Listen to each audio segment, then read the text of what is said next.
I've got loads of lame jokes, but we're not here to tell jokes. We're here, two very serious gentlemen. He writes for the Daily Star, I write for the Dhaka Tribune. Um, we're here to talk about serious issues. Yes. So, Yes, we are. can I just start off with the obvious? What can comedy not say? I mean, what would you say to people who say comedy can say anything? Well, I mean, I once gave a TED talk also that, is it okay if I stand? I don't like to sit down, you know. So basically, is that lady gonna keep talking all the time? Yeah. Is she supposed to like not talk after 6:15? My good God, Bangali red mic dile chhare na bolen na kotha. Another book launch, but they're supposed to like every session starts at 6:15. See, we don't rate. We are the hottest place in this festival, anyways. So the thing is that I gave a TED talk where I said that humor, and by the way, he does the filthy jokes. I never do filthy jokes. The humor is like a truck. It's like a truck, and you can put anything on it as its payload. So the truck simply delivers the goods wherever it needs to be delivered. So humor is really a delivery mechanism. And if the truck is in good shape, then you can deliver just about all kinds of products. So if you want to say something, if you want to sell something, if you want to preach something, if you want to really cut somebody off at the knees, if you want to say that you are really doing something wrong, you can all do this through humor. And if it is done in the right way, meaning that it is clean, that it is non-offensive, that it is subtle, it is humorous, and then you can deliver your message. So from that perspective, there really isn't anything that you cannot say. And people say that the best humor or the best jokes are in politics and religion. And these two are the areas where you're going to get into trouble. First, you'll be in jail. Second, you'll be 3 feet under. So that's the problem. But then again, is it that we have not done any jokes on politics and religion? We have. Really not. You said no, I said yes. No, But no, you have. double negative. Double negative, makes a positive. We have done it.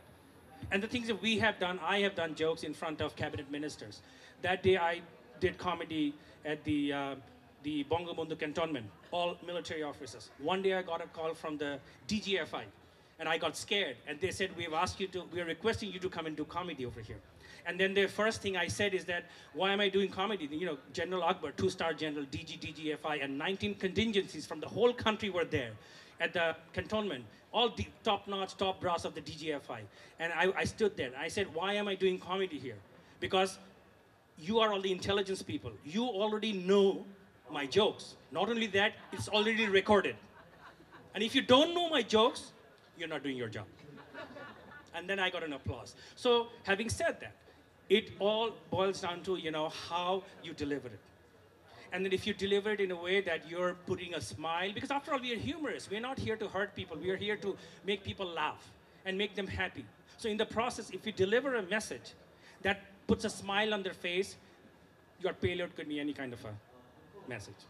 But of course, you have to be very, very careful how you do it. Did I answer your question?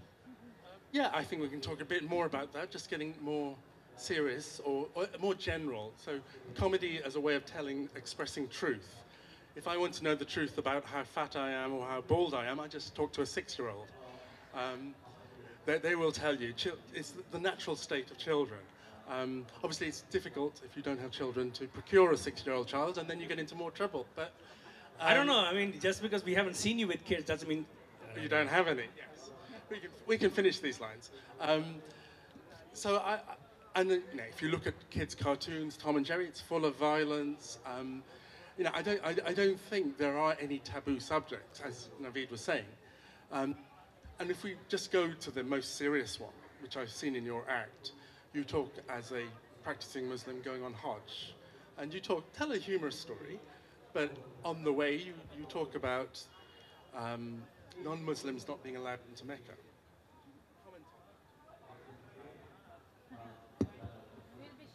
I think that was deliberately silenced. Yeah, no. You comment on that as part of a humorous routine. And that touches an area which many people don't talk about, even though religion, Islam is talked about a hell of a lot. So I admire you for that. But did you have any, how did that come about? Well, I mean, if I can quickly, again, I gotta stand up. is that he mentioned this reference. I don't know if you've seen that bit of my comedy, and I talk about the fact that I go for the Hajj with my wife, and many of you have been to Saudi Arabia, and if you fly into Jeddah, then you go to Makkah. It's a 45-minute drive, and as you approach Makkah, you will see there's a sign straight, Makkah, exit non-Muslim. You've seen that? Yeah, those of you. And my joke is, oh, I'm a non-Muslim. Ah, I'll take an exit. Ah! Bloody infidel. But there's more to the joke. But the whole story is that this is really how we are marketing our religion. Right now, Islam is in a state where, it's almost like if you're a Muslim, maybe you're a terrorist. That's how the religion has been marketed. Whereas other religions have marketed themselves very well. The Beatles were going to the Maharishi in India because Hinduism is also, all religions talk about peace. But Hinduism, they attracted, Madonna was going to the Rishi. Have you ever seen any, big star going to one of our priests? No, because our image, who's been our chief marketing officer? Osama bin Laden. So that's what I talk about. As a Muslim, I can go to the Vatican, but why is it if a non-Muslim, he says, hey, I want to know what Islam is about. I want to go to Mecca, but no, non-Muslims, exit. So that's what I do a joke about, and I've done it in front of an audience, and I've had some audience who were non-Muslims. And they said, yeah, exactly, exactly. We are curious. We want to know about you guys. So I've done this kind of a comedy, and so far, I have not been hacked. So far. So far. I mean, you've performed all around the world and in other countries. Do you think, how universal do you see the issues how do they vary from country to country? Well, I would say there's a key. What do I have to? Is it looking odd? I'm getting up all the time. I've had too much coffee also. But the thing is, I like to be with my audience. I'm a stand-up comedian. I'm not a sit-down comedian. This guy's old. I know that. He tells filthy jokes. I'm a sit-down raconteur. He has kids that he's not even aware of. But here it is. There is a very distinct difference between telling jokes and stand-up comedy. Telling jokes is two men walk down the street. Stand-up comedy is about facts. In Bangla, what we say is adda. We are telling the truth, but in an interesting way or with a little bit of exaggeration. And as long as the truth resonates with the audience, that's how you connect. So I've done comedy in the US, UK, Spain, India, Myanmar, Indonesia, or of course Bangladesh. And I've seen that it's a common thread is that people want to laugh. And as comedians, when you touch upon topics that they relate to, and I'll tell you one thing, 90% of the topics around the world are the same. You want to love your wife. You want to love your children. You've got children issues, you've got job issues. You have issues where you are fighting just because you have a different color or a race or sexual orientation. This is a universal problem. And when you touch these topics and when you're poking fun at these topics, at the ludicrity behind all the conflict we create out of nothing, then it resonates with the audience. And all these kind of Myanmar, the most conservative, the one comedian, I forgot his name, he was jailed for 10 years just because he was doing political humor. In that same city, I went and did comedy, and it was a packed house. I've never had this experience where people came and they yelled because they couldn't get tickets. Great honor for me. But it just shows that there's this common thread. They want to know the truth, and they all are impacted by similar things. So can I take issue on behalf of people who, you talk about marketing comedy as a clean thing, but does it have to be? Can it not be very funny when it's not clean? Of course it can be. I mean, it can be. Humor is humor is humor. I mean, there's Russell Peters. He's one of the highest paid comedians in the world, and he's extremely funny, and he not necessarily does clean comedy. But it's all a question of style. Comedy is where it reflects a certain persona and a certain outlook. And the thing is that at a very early stage, when I started my comedy career back in 2004 with a very famous instructor, Sandy Shore, and she owns the comedy store where David Letterman, Jay Leno, Arsenio Hall, everybody started their career. So I went to her for mentorship, and she looked at me. She said, you know what? You are different. I've never had a Bangladeshi guy who's an engineer, who's settled down, stable life, come to me for comedy. Because people who come and do comedy, they're pushing drugs or they're very jaded. Or you're very different, Naveed. You're a Muslim, you've traveled around, you've got a lot of stories to tell. Naveed, why don't you work clean? And if you work clean, you have a universal audience. And then she said that, yes, if you are clean, then you're throwing away 80% of your topics. But with that 20%, you're getting 99% of the audience. And I've seen this in a very hillbilly town in the Midwest in the United States where they're not very particularly fond of foreigners. I've done shows in a bar, I don't drink, but in a bar at 2 o'clock in the morning with drunk audience members who are throwing beer bottles at people who are doing bad comedy. I did shows that at 2 o'clock in the morning, 100% clean comedy, and many people came up to me and said, dude, you were different, you were clean. And they appreciated that. And with clean comedy, and if you look at Jimmy Gaffigan, his 10-year-old opens for him at shows because that's how clean he is. The Pope, this time when he went on his tour to the United States, when he went to Pennsylvania to speak at this big mass, he called up Jimmy Gaffigan and said, before my prayer, I want you to do comedy. That's how clean he is. Jerry Seinfeld, squeaky clean. Bill Cosby, squeaky clean. And if you do squeaky clean Not entirely. Well, I mean, I'm saying on stage. Off stage, hey, every comedian is a comedian. How do you think I've got 2 kids? No. Just 2 kids that we know of. No, but the thing is that then if you do clean comedy, and I've gone to the American school, I've done comedy for 3rd grade students. I've done comedy at a church, at a synagogue, at a mosque, at the Islamic convention, and corporate shows. I've done as for the military, where everywhere you have to do comedy. I mean, clean comedy. So yes, long answer to a short question. Of course, comedy is comedy is comedy. I mean, have I not done dirty comedy? Of course I've done, in a smaller audience. But in general, I try consciously to be clean so that I don't have to worry who's in the audience. Of course. I mean, I think just going on there, like historically in like films, older films, they're much better written because they have tighter constraints in terms of language or what they can show. So, and yet they can touch all sorts of themes. So a film like Some Like It Hot may have no swearing or no nudity or anything, but be very, very funny and timeless. But a film like Life of Brian touches religion, has no taboos, also very funny.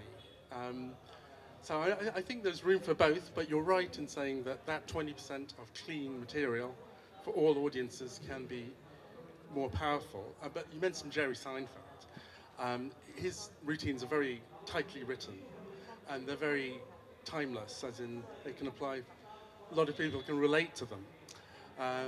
But obviously Larry David, who's involved with writing that show, he produces Curb Your Enthusiasm, which has no restraints. It's the unrestrained id character of his persona.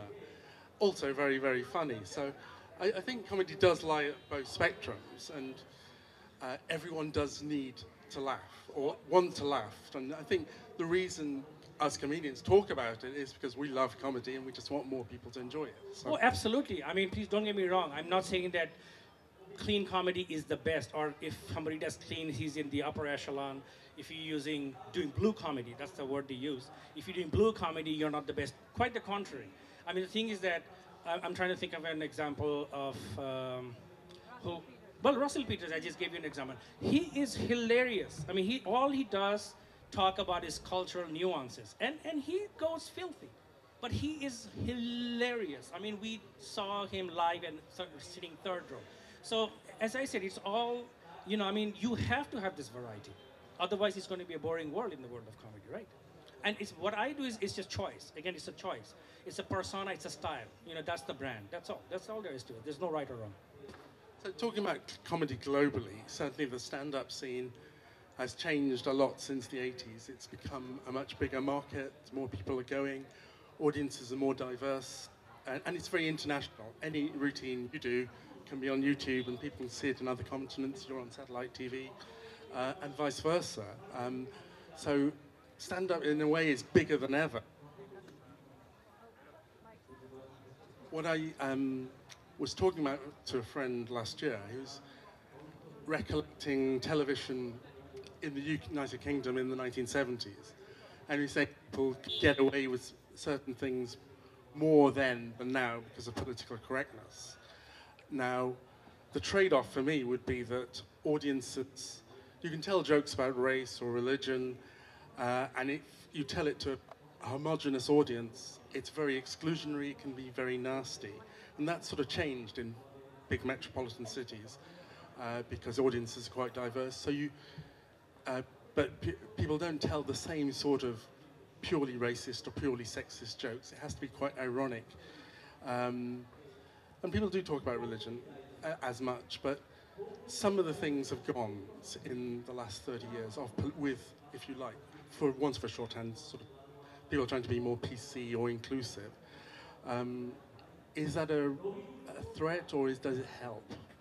Well, I mean, as you mentioned, that there's a constraint there. I mean, if you're being political, I mean, the classic example is Richard Pryor. In the 70s, till the early 70s, comedy was, it was Bob Hope, squeaky clean, and politically correct. And then Richard Pryor comes and he completely shatters that barrier. He comes in with that shock factor. And then people say, oh my God, I mean, wow, he dares to speak like that. And that really was his brand, and there was a huge acceptance, and it opened the floodgate for people to go into edgy territory and to talk about things and to basically talk about things that nobody dared do. But then that kind of died off in the sense that, okay, that novelty went off. But with comedy, what happens that every, a novelty comes and then it dies off. A novelty comes and it dies off. So from that perspective, even being politically correct was a novelty. And that's, again, kind of waning off. If you notice that now some comedians are coming back who are being very in your face, being very edgy, and being very politically incorrect. And maybe people have forgotten that political incorrectness was cool one time, it died off. Another thing came up, it died off, so they've forgotten. It's like, having a memoryless property. That, okay, fine, oh, wow, this is cool, being politically incorrect. So it's, again, a style. I mean, sometimes, and if you notice that these kind of comedians are very clever, though they're being politically incorrect, somehow at the end, they are not really ticking anybody off. So that is where the finesse is. That you are, for example, Stephen Colbert, if you look at it, that's a classic example. Of course, he comes across, he plays ultra right-wing, but he's actually very, very liberal. If you're really smart, and most people who watch his shows, when the show was on Comedy Central, people knew he is liberal, but he deliberately played being conservative. So these comedians are actually very liberal. They're actually very non-offensive. They're pacifists, they love everybody, they hate nobody, but they deliberately choose to be edgy, but in such a way that they're not hurting anybody, if you notice that. And that's why they're so, though comedians who apparently are being politically incorrect are actually being very popular now. Do you think that narrows the field of comedians, though? It's true, people who tell racist or sexist shows nowadays, they're usually being very ironic, and they're, as it were, crediting the audience with appreciating nuances. But does this restrict comedy like it restricts other art forms to sort of liberal-minded people?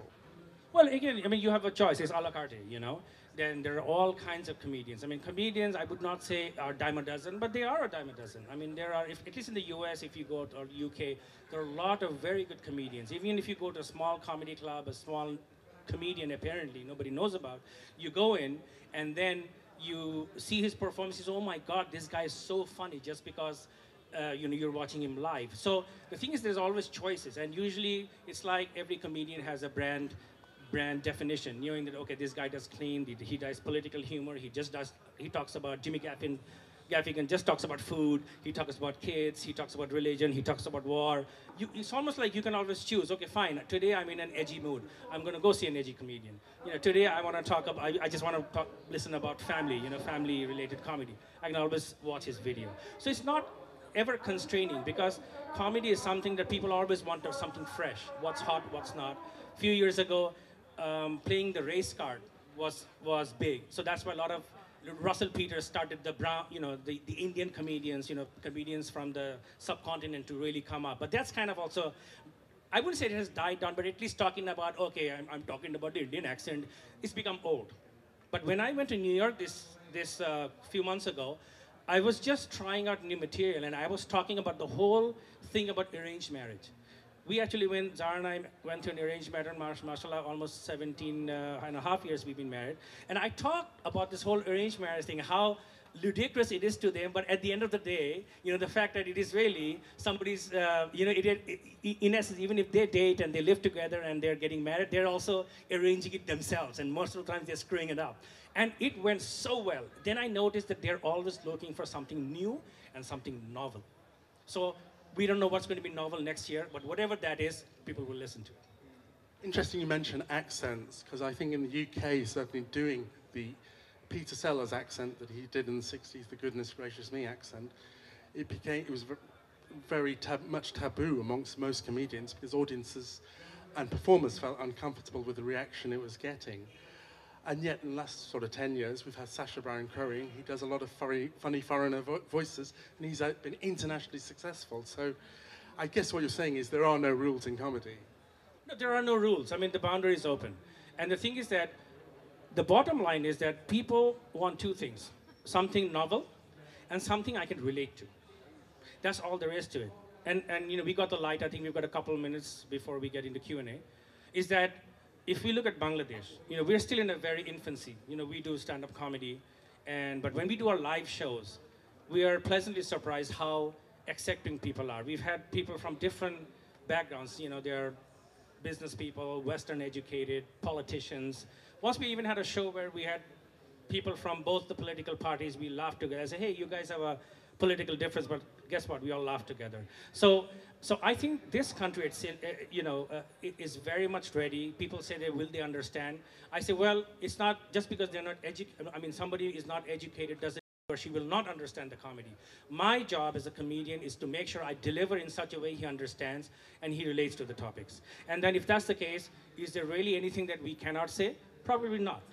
In fact, I've done HIV awareness campaigns on behalf of UNA Ideas. They hired me because it's a taboo topic.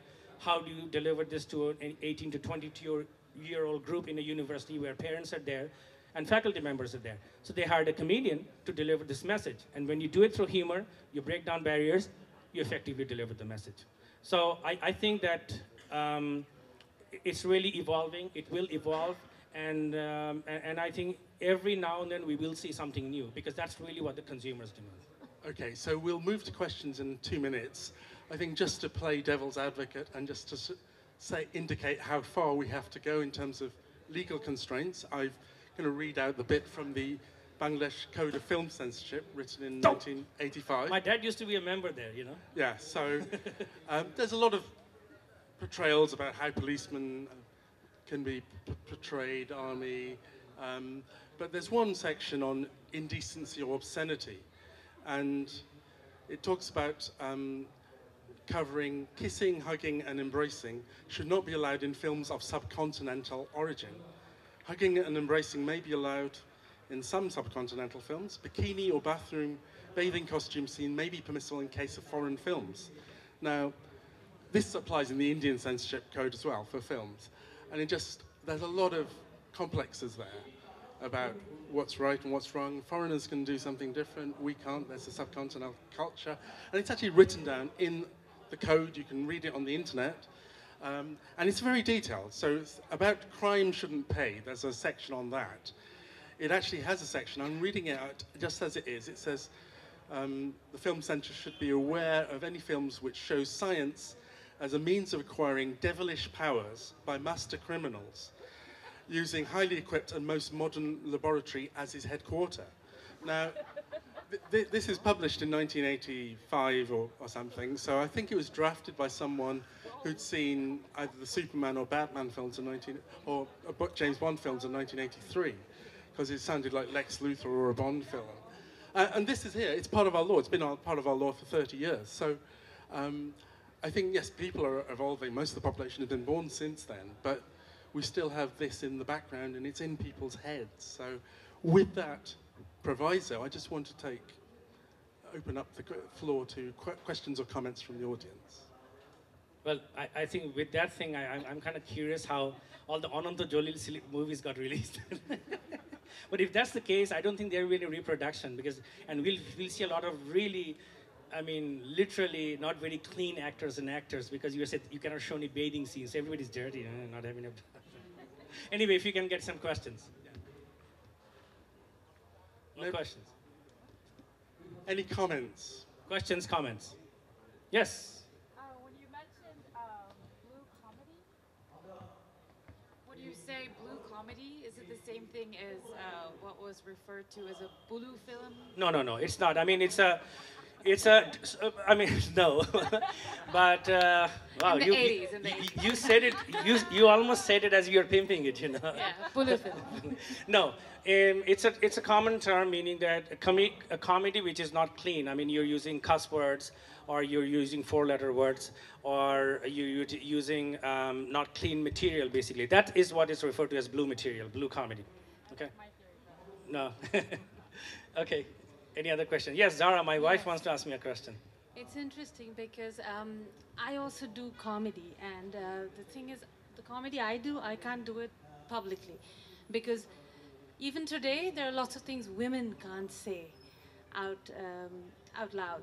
So make a few comments on that. Well, I mean, we have one comedian who, Gulsitain, you know her. We have one girl who does come and do comedy at Naveed's Comedy Club. That's what Zara and I had opened 5 years ago. Asif is a comedian there, and it's a proper Western New York style comedy club. Many of you may have come there. We do, you know, so audience are packed together. We do stand-up comedy, a lot of interaction. So we do have one girl who comes. We want more women comedians, and we have an open mic. Unfortunately, we haven't been able to attract that many people. But this one girl comes and she does comedy, Gulsitan, and she's a single mom. She's got a daughter, and she's a pilot. So she's got a very interesting story, and her material on stage, some of you have seen, she boldly talks about being a single mom in our society. And she's touching on that taboo, and she said, you know, I really want to settle down again. I'm a pilot, you know, and what happens in the flight deck, she's facing harassment over there. She openly talks about it, Gulsita, and she's very brave talking about that. And I've seen that sometimes maybe she's not funny, but she, you know, her audience are captivated because she is breaking barriers. She's talking about topics which are taboo topics. A single mom on stage talking about being single mom. So having said that, things are happening, but we of course want a lot more to happen. And this is the same case in the US, in Britain. I mean, the ratio is very disproportionate. There are many more male comedians, very few female comedians. And everybody wants more female comedians because they've got a lot more to tell. I mean, I talk about us having a children, you know, going through the delivery process, the pregnancy time, but I haven't experienced having a child in my tummy, but a woman has, and if she comes and talks about it, and then through comedy, she might be able to say and share a lot of the experience that I, as a male, cannot. I think, to Zara and everybody else, I think you just have to go and do it. I mean, we just need women to come up and do it, because you have to remember, comedy isn't that hard. I mean, it may well be, I'm sure when you're with your friends or your colleagues, you have a great laugh, you make lots of jokes, and people are just naturally amusing. It's just part of human nature. It may seem scary going up on stage, but it's not. You take the mic, there's a contract with the audience. Either they get up and leave, or they stay silent, or they listen to you. And you know, that's the thing that gets us as performers addicted. And so you just have to do it once or twice, and you'll do it more, and others will follow.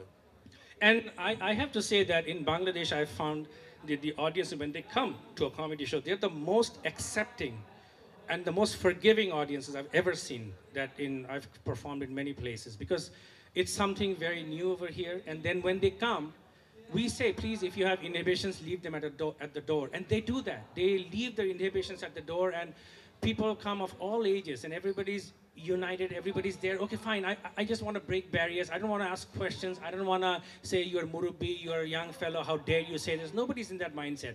And we are all one, you know, trying to laugh. And the thing is that when you come up on stage, if you actually first acknowledge something which is something that people think that you're embarrassed about, you actually break the barrier and you connect with the audience. I'll give you a few examples. In the United States, when we used to do comedy, there was a guy who didn't have two arms. He just had two legs and no arms. And he would come up on stage, and you know, people were a little uncomfortable, and what is he gonna, and he starts his joke about that, okay, fine, I mean, how the hell am I going to hold the microphone? And his whole routine is about the fact, he's making fun of the fact that, hey, I don't have any arms, or what the hell. And he goes on. There's another comedian, he stammers. And he says, you know, It's so good I stammer because while I'm stammering, I can rehearse my jokes and people laugh. And he breaks that barrier. And that endears the comedian with the audience. That's why I say if you're a woman, if you're, no matter what, if you're retired, if you're 90 years old, doesn't matter. You've got a hell of a story to tell. And when you come up on stage, everybody's eager to listen to your story. So I think we need a question from the back. We're not allowed to leave until we get a question from at least Yes, the middle. okay, So, couple. sir.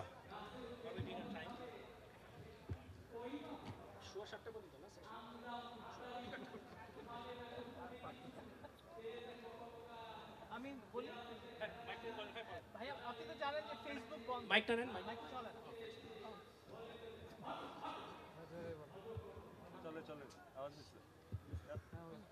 মাইকে কোয়েশ্চেনটা করেন তো সবাই শুনতে পারবে। চলছে? আচ্ছা, আপনি জানেন যে ফেসবুক বন্ধ হয়েছে। তা আমাদের দৈনন্দিন জীবনের যে একটা অভ্যাস ছিল যে কম্পিউটার খুলে ফেসবুক করা আমাদের দৈনন্দিন জীবনের একটা বেশ একটা অভ্যাস হয়ে গিয়েছিল। এটা বন্ধ হয়ে যাওয়ার পর বিশেষ করে ছুটির দিনে যেমন ধরেন যে কম্পিউটার ডাকছে, গিয়ে বসছি, হঠাৎ করে মনে হচ্ছে ও মা কিছু তো করার নাই, তো বন্ধ। So can you come up with a comedy with this fiasco? Well, I wished they had kept it shut because I think you are a little behind. The Facebook has been up till 12 this afternoon. So I don't know who's... maybe you haven't paid your internet bill. That could be it. But Facebook is up. Facebook has been up since 12 o'clock. Okay. না আমি করেছি, আমি বলেছি যেমন আছে আমার একটা radio show and it's true that you're right. I mean, without Facebook, it's almost like you're a drug addict. You Facebook. You know, it's like that. You know, I mean, you know, in 2 minutes you're checking your status like 13 times. So yes, I mean, yesterday I went to a dinner, and first time I was bored at a dinner because nowadays you go. Before it used to be you go to somebody's house. Oh, what a beautiful house. Now you go to somebody's house. Oh, what's your Wi-Fi password? That's the first thing you ask. And so that's what I did. I went to 2 dinners yesterday, and it was the longest dinner ever because WhatsApp was down, Facebook was down, and Twitter was down, and everybody went to Telegram, right? I think this Telegram Messenger or whatever it is, maybe it was a marketing campaign by Telegram so that everybody moves to Telegram. Or maybe some people have moved to the real Daktar or Telegram, maybe. Who knows? But the whole point is that, yes, and I wished last night I was in a dinner, the inauguration of the Sylhet Superstars cricket team. I was the only non-Sylheti over there. I felt like an alien sitting there. And then that's one time Mr. Finance Minister, Mr. Mal Mohit was giving a speech. You laughed, I didn't say anything. And it was the most entertaining speech because half the speech, we were the speech writers. He said, you know, there's this guy who couldn't walk, and you know, what do you call it? He has, we say polio. No, he has polio. No, I remember, he has polio. We have been saying this all the time. So I wanted to record, I took photos, and he was talking about his cricket career. You know, I played cricket, it was rubbish. No, I'm just kidding, he never said that. So I played cricket, you know, and I was wanting to say, okay, fine. You know, what happens when you say, you know, I just got out? Okay. And he said that, I wanted to take photo, I got a photo, I was dying to put it on WhatsApp or Facebook. It was down. So what I did, I was looking for a pigeon to tie the phone to the pigeon, which would fly down, give it to my wife. So yeah, I felt handicapped, but it's been up since last 12 o'clock. Sorry, I went a little edgy. Any other questions? Yes, sir. How do people react to insult humor here? Like everywhere else, like people, like comedians are insulting maybe presidents or senators, but here, like how does the general people react to insult humors? I think I've seen them react exactly the same way, usually with good humor or joining in. Very true. Very true. It's very true. Again, I mean, the thing is that it is the job of the comedian to make sure everybody's happy. You're not happy at somebody else's cost. Even if you have this, and I've had that, you know, Dr. Tawfiq Ilahi Chaudhry, he's a cabinet minister, advisor. He comes on my TV show, Naveed Mahbub show, live audience, unscripted. First question I ask him, so Dr. Tawfiq Ilahi Chaudhry, do you feel like Moses? And he said, why? And I said, well, you're a cabinet minister, you have a flat car, you go through the streets, and the crowd parts like the Red Sea. And he laughed. He laughed, and then I said, then I asked him this question: Do you? I hear you run every day, 6 o'clock in the morning. He said, I jog. I said, I think your security guards are really pissed off at you. They're all like trying to get a transfer. Maybe go to the finance minister or something, because they all have to run at 6 o'clock in the morning. And he opened up so much. He felt so much at home with this humor. Again, I'm cracking jokes at him, but not at his cost, so that he can also laugh.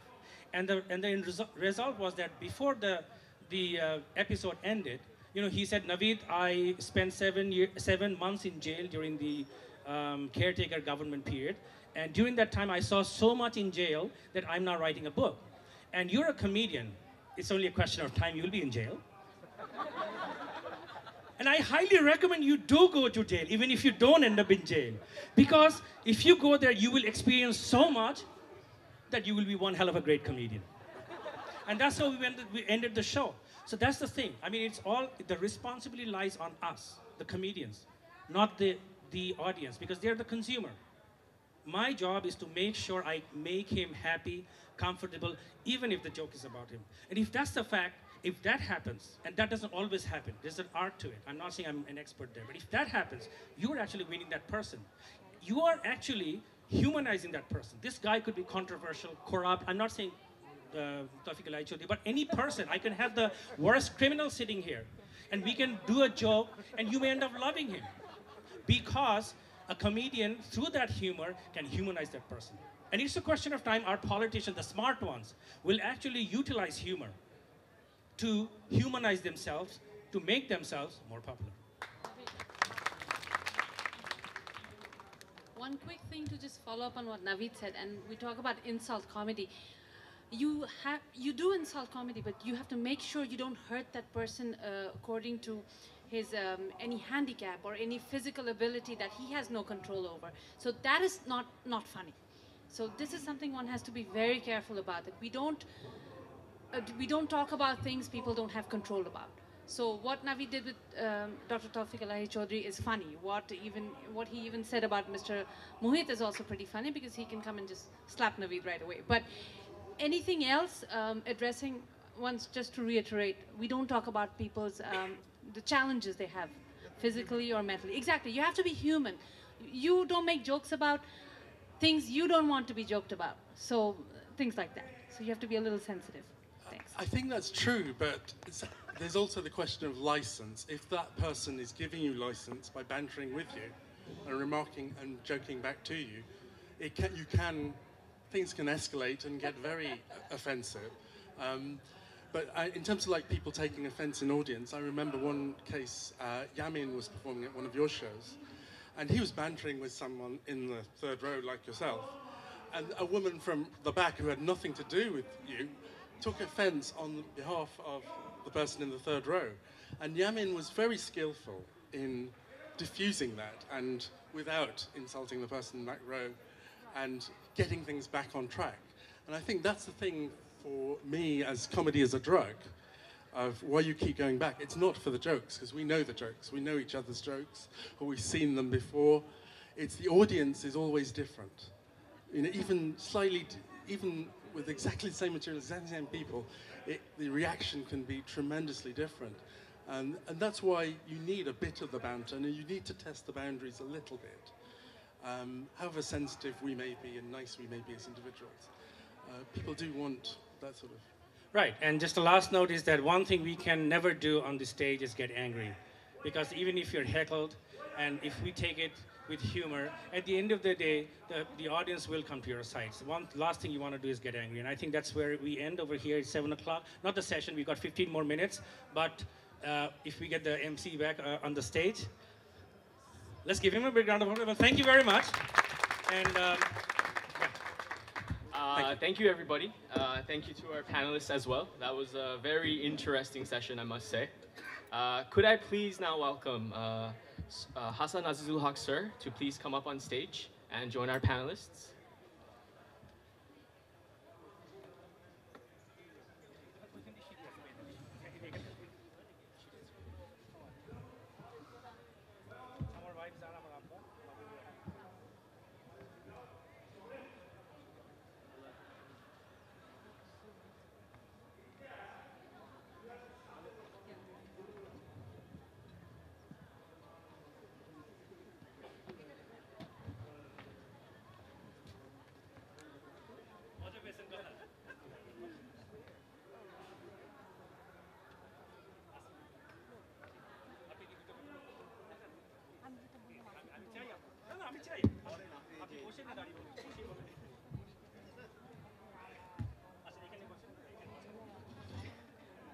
Acha, I think we can give him a big round of applause. We are very fortunate that we have been able to commandeer him. So, sir, if you would like to say a few words.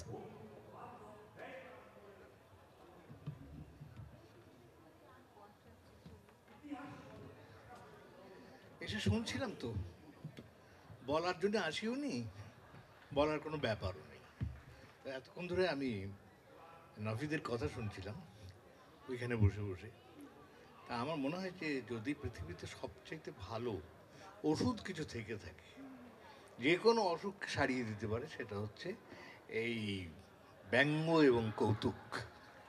তা আমি এখনও নাভিদের এই বইটা এইমাত্র পেলাম, এখনো পর্যন্ত দেখতে তো পারিনি, যদিও এসছি একটা কাজে, এটা মোড়কটা উন্মোচন করার জন্যে, সেজন্য আমি এসছি। বইটা আমি পড়বো আর কি। তো আমার মনে হয় যে এইসব বইয়ের আমাদের বাংলা ভাষা তো আছে, চর্চা কিন্তু এই বাংলায় নেই। আমি জানি না যে পশ্চিমবাংলার আগেকার লেখক যারা ছিলেন তাদের এই রকম লেখা যে কত অজস্র ছিল। যেমন বিশেষ করে পরশুরাম, যিনি রাজশেখর বসু নামে খুব গম্ভীর একজন মানুষ আর কি। তা গড্ডলিকা কজ্জলি যারা পড়েছে তারা জানে আর কি যে ভারতবর্ষ জয় করেছে ইংল্যান্ড, এবং সেখানে গিয়ে একজন ইংরেজ মহিলা, তিনি তার স্বামীকে বলছেন যে কি এতদিন তুমি কিছুই শিখলে না ভারতীয় মতো, তোমাকে আমটা খাবার জন্যে তোমাকে বাথরুমে পাঠালাম, তাও তুমি জামা কাপড় নষ্ট করে ফেললে, একটাও শিখলে না। আবার ওদিকে কিছু আছে সাহেব টাইপ ঘুরে বেড়াচ্ছে, আর এপাশে কিছু পুলিশ আছে, সেই পুলিশ বা কনস্টেবল এরকম লোক কিছু আছে, তারা সব উড়িয়া। তারা তো এ সাহেব ও পাকে জীব তো ডান্ডা খিব, এ সাহেব ও পাশে যদি যাবে তাহলে কিন্তু ডান্ডা খাবে। আমি নিজে মজা করতে খুব পছন্দ করি, এবং আমি নিজে তবে এই যে একটু আগে এতক্ষণ যা শুনলাম আর কি, তারপরে আর কোনো কথা চলে না আর কি। শেষ কথা যা বলবার সে বলে ফেলেছে, অসাধারণ ব্যাপার। এখন এরা আমার মনে হয় একটা বাংলা তো করা দরকার। হ্যাঁ, আমরা বঞ্চিত করবো কেন বাঙালিকে? আমাদের ধরে নেওয়া যাক যে আমরা ইয়ে হয়ে গিয়েছি আর কি, ইংল্যান্ডের লোক হয়ে গেছি গিয়ে, ওই এ সাহেব ও পাশে ওপাকে জীব তো ডান্ডা কিব। তো এইটা এখন আমরা বলতে চাই, এখন আমাদের এই বাংলাদেশ থেকে আমরা এই কথাটা এখন বলতে চাই। এখানে যে ফেস্টিভ্যাল যেটা হচ্ছে, যেটা আর কি, এটা আন্তর্জাতিক মানের হচ্ছে, কিন্তু বাংলা কেউ ব্যবহার করছে না, সবাই ইংরেজি ব্যবহার করছে। কেন করছে আমি জানি না। এবং ইংরেজি যদি করবে তাহলে ফ্রেঞ্চ কেন করছে না, বা জার্মান কেন করছে না, হ্যাঁ, কিংবা স্প্যানিশ কেন ব্যবহার করছে না? একজনকেও আমি স্প্যানিশে কথা বলতে শুনলাম না। ব্ল্যাক আফ্রিকা থেকে যারা এসছে তারাও কেন তাদের নিজেদের ভাষায় বলছে না, পাশে ট্রান্সলেটর রেখে? আমার মনে হয় এটা একেবারেই ঠিক না। এই যে এই যে মনোভাবটা, এই মনোভাবটা তো 200 বছর খাটলাম, 200 বছর তো, হ্যাঁ 200 বছর তো কৃতদাসত্ব করলাম, আর কত? আমাদের বাংলা ভাষার ঐশ্বর্য এবং বাংলা ভাষার প্রতাপ এবং বাংলা ভাষার ক্ষমতা আমাদের আবিষ্কার করা হয়নি। এই খনিটা এখনো পর্যন্ত তোলা হয়নি। এর মধ্যে কি কি রত্ন আছে, কি কি হিরে জহর আছে, আমরা এখনো পর্যন্ত জানি না, যদিও ইতিমধ্যেই তার কিছু কিছু প্রমাণ আমরা দিতে পেরেছি। আমরা কিছু কিছু আমি যে যে রাজশেখর বসু বা পরশুরামের গড্ডলিকা কজ্জলিকা, হনুমানের স্বপ্ন, এই 3খানা বই যারা পড়েননি তারা সত্যি সত্যি রসবোধ কাকে বলে এটা তারা ধরতে পারবেন না আর কি। অথচ এই রসবোধ হচ্ছে মানে হাসি নেই প্রায়। আমি শুনেছি যে রাজশেখর বসু এত গম্ভীর মানুষ ছিলেন যে ওই মার্কিন প্রেসিডেন্টের মতো আর কি, যে দুজন তর্ক করছে যে মাইকেন এই প্রেসিডেন্ট তো কোনো কথা বলে না, তুমি যে 3টে ওয়ার্ড যদি ওকে দিয়ে বলাতে পারো তাহলে আমি তোমাকে $10 দেবো আর কি।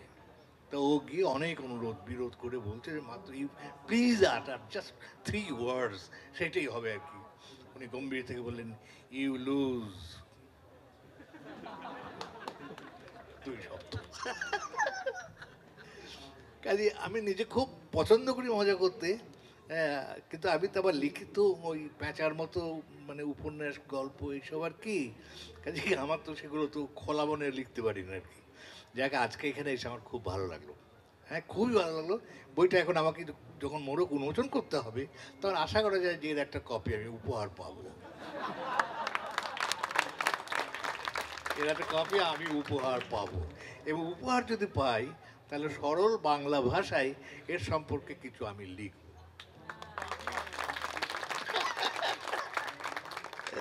আচ্ছা, আর তেমন কিছু বলার নাই, এখন যে কাজটুকু করতে এসেছি সেই কাজটাই করি আর কি।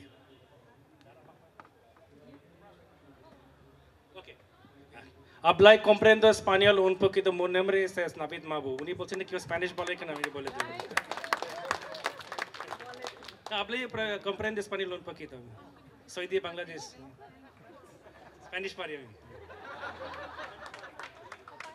Un poquito.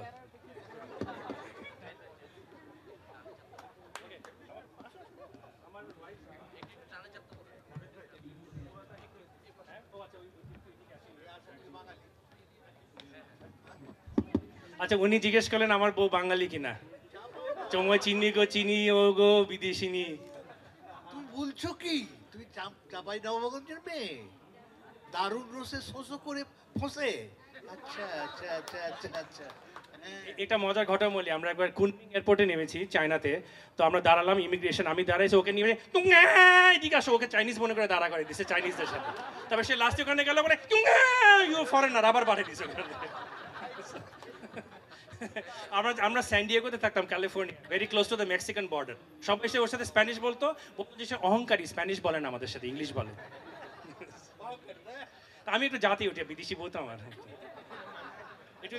চাঁপাইনবাবগঞ্জের মেয়ে তো অদ্ভুত ব্যাপার। আমি তো চাঁপাইনবাবগঞ্জে অনেকবার থেকেছি, অনেকবার গিয়েছি, হ্যাঁ হাফ সিলেটে না দারুণ রসে শোষো করে ফসে, হ্যাঁ কিংবা এই আপনাকে আমি খুঁজে বেড়াচ্ছি কেন, হ্যাঁ আপনাকে আমি আপনাকে আমি আম দেবো, সে কয়েকটা আম আমাকে উপহার দেবে, নেবেন বলে আমাকে খুঁজে বেড়াচ্ছে, আম দেবো, হ্যাঁ লিবো লিবো লিবো। আচ্ছা, এটা মনে হচ্ছে অলমোস্ট একটা ব্যক্তিগত পার্টি হয়ে যাচ্ছে।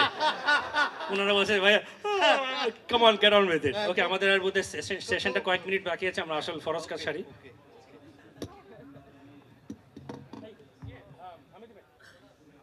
আমি দিবে আসেন প্লিজ, নেপথ্যের নায়ক উনি, যেটা করলেন ওই নায়ক না, নেপথ্যের নায়ক আমেদি ভাই, he is the unsung hero. Motasim Shihab, এটা হলো ডেইলি স্টার পাবলিশার্স। আপনারা ওনাদের চেহারা দেখেন না, কিন্তু এই বই পাবলিশিং করার আগে উনি একদম শাহরুখ খানের মতন ছিল, এখন চুলটুল পড়ে গেছে এই বই পাবলিশ করতে গিয়ে।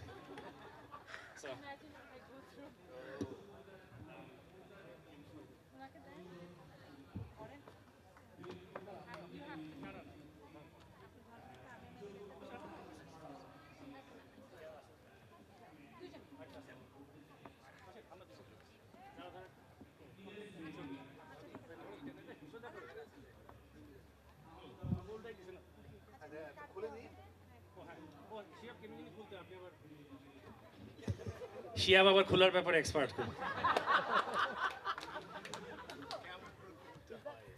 আপনি তো আরো এক্সপার্ট, যারাও এক্সপার্ট। দিস ইজ কমেডি, এই কমেডি আমার আব্বার সামনে বলছি, আমার আব্বা বুঝতে পারতেছে না।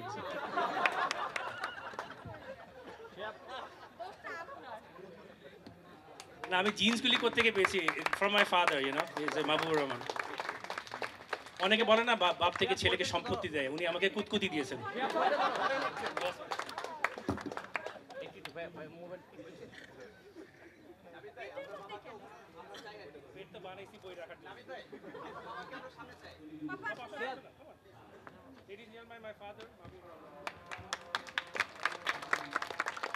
আমার আব্বা মাহবুবুর রহমান। আচ্ছা, আজানের জন্য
You can read all the articles free online, by the way.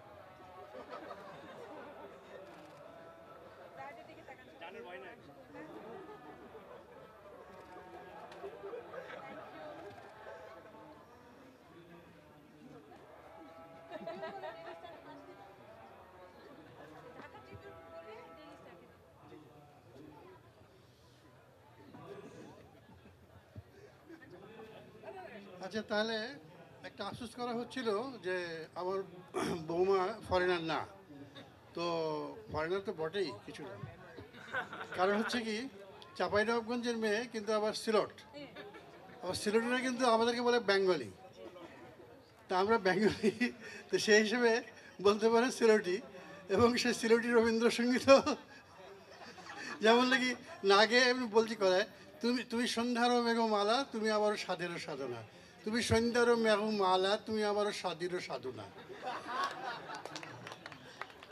Well, কথা বলে না, behind every successful man there is a woman, behind every failed man there is another woman, and behind every successful man in London there is a Sylheti woman. Well, thank you very much. আপনারা এসেছেন কষ্ট করে, thank you very much. Our, you know, the whole purpose of this 1 hour is because I got to pimp this book. The book is, if you want to get a copy of the book, it's right over here. You don't, over there, I'll be there if you want. I can sign it for you. And if you want to put a check underneath there, you can have it signed at. All right, thank you very much, and I'll be here the next 2 days. This is actually a mockumentary of the last 2 years, whatever has been happening in the last 2 years in and around the world. Many sad things are happening, and I try to put a humorous twist to it, questioning all the mayhem, questioning all the ludicrity, questioning all the destruction, questioning all the corruption, questioning everything that is wrong from a humorous person's perspective. That's why it's called Humorously Yours and Counting. This is the second book. The first one was Humorously Yours, covering the 2013 and 2014. And it's also, you can see my column on the Daily Star every Friday. Comes out as Humorously Yours, and I'm also on Radio ABC 89.2 FM every weekday morning 8 to 11. And I try to give you the news so that you don't even have to buy a newspaper, but I deliver it through a humorous way. Thank you, God bless, keep laughing, drive safely. Remember, 90% of the people on the streets are born by accident. Good night.